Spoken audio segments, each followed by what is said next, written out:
Missing the QWERTY keyboard on your iPhone, sometimes your keyboard layout can accidentally change, making typing difficult. Don't worry, this guide will show you how to switch back to the standard QWERTY keyboard. Let's get started. Solution 1. Set keyboard to QWERTY layout. Open Settings on your iPhone, tap General, scroll down, tap Keyboard, then tap Keyboard at the top.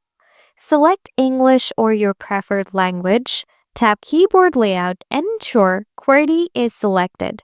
Solution 2. Remove any extra keyboards. Having multiple keyboards can sometimes cause unexpected changes in layout. Go back to Settings, tap on General, tap on Keyboard, tap Edit in the top right. Remove any unwanted keyboards by tapping the red minus icon next to them. Tap Done and test your keyboard to ensure it's back to QWERTY. Solution 3. Check if third-party keyboards are active. Third-party keyboards may alter the layout.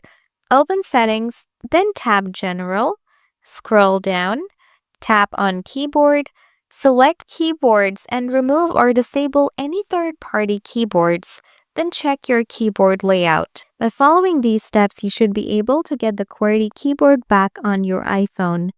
If this guide helped you, don't forget to subscribe for more iPhone tips and stay tuned for the next video.